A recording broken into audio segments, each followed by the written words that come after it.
Shake it, sister. These new courses are so good, they're scary.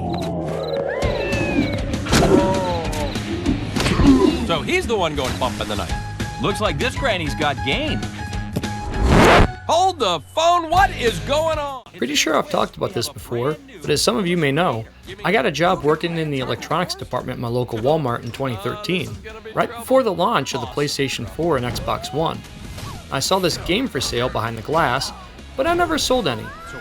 But somehow, they always sold. Having never played any of the Wipeout games before, my first thought was, wow, this looks like baby's first platformer. It's Wipeout, Create and Crash for the Wii U.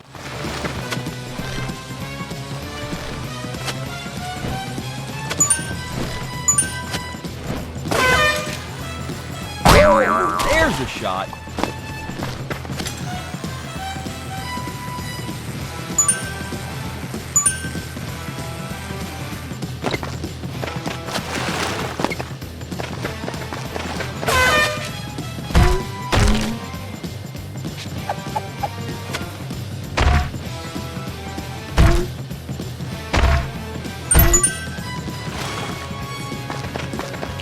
Not to be confused with the futuristic racing series of the same name, Wipeout, Create and Crash is based on a TV show where the whole point is to go through a gauntlet and get to the end with the fastest time.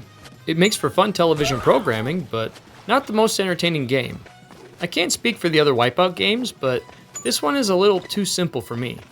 You run around, twists and turns, balance on rotating beams, and jump over gaps to the next segment where you activate a checkpoint, just in case you fall off the platform.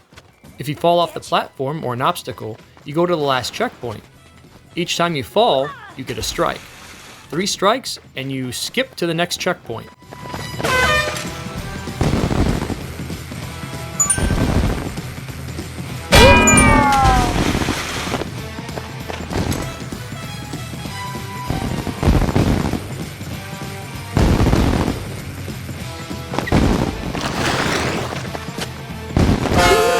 Some sick kickflips, broskies. Good for you.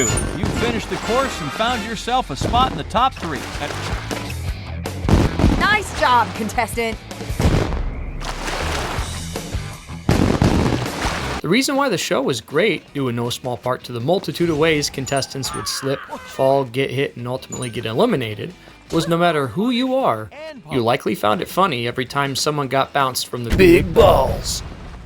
The people who ultimately overcame the obstacles often did so in such spectacular fashion, showcasing grit and determination that made it a blast to watch as well. Either way, it was fun. In the game, it's not fun or funny. It only gets frustrating.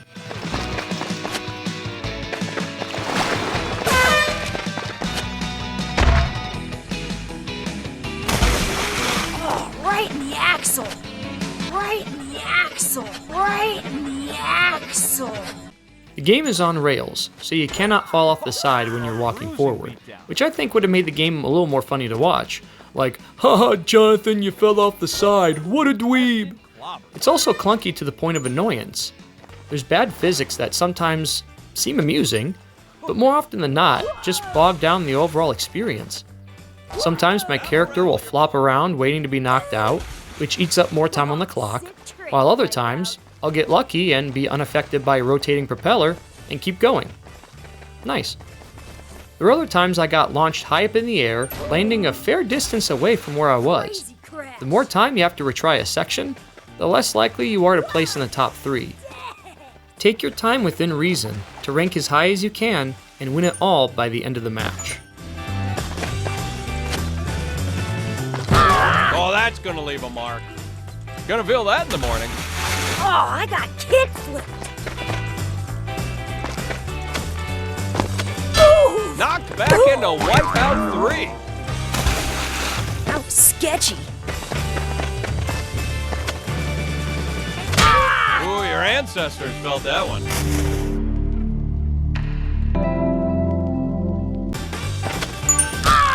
bones are overrated anyway. I'm playing the Wii U version since that's the one I own, but there's also an Xbox 360 version as well. The Wii U has exclusive multiplayer action, which boils down to using the gamepad to throw balls at the player running through the course.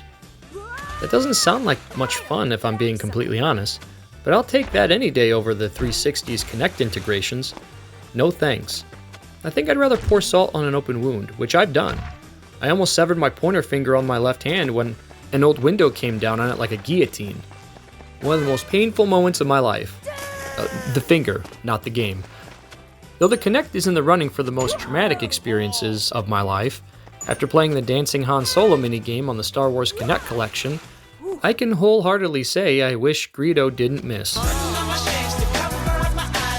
I have a Kinect lying around the basement somewhere with some games, so if you want me to dust it off and do a review, please let me know in the comments. If enough of you tell me to play, I'll endure the pain, just for you. Ready, set, jump! We are off and running, and hopefully not falling.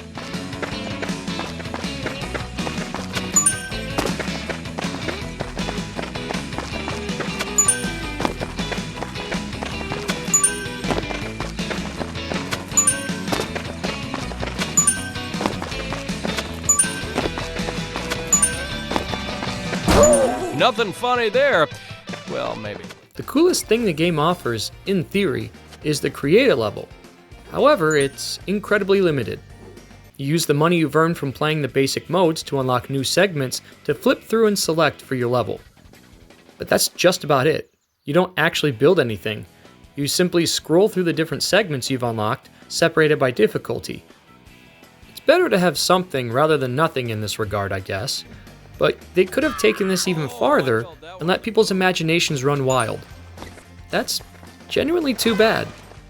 Between the two versions, the Wii U is the better of the two, but it's like dressing up a pig in a wig, lipstick, a skirt, and asking me who I'd rather kiss, the pig or a toilet seat.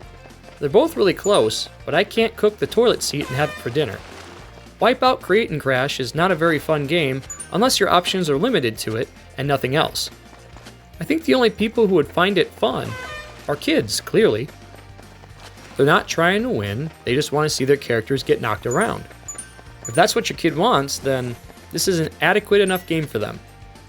With lots to unlock, but repetitive and janky gameplay required to do so, I can't see myself taking the time to see every little thing the game has to offer. This is perhaps something I could maybe see playing with my daughter, but no other time beyond that. Okay, if I had a few drinks with friends, I think I might be juvenile enough to giggle a little bit and have a good time. At least your head's still attached.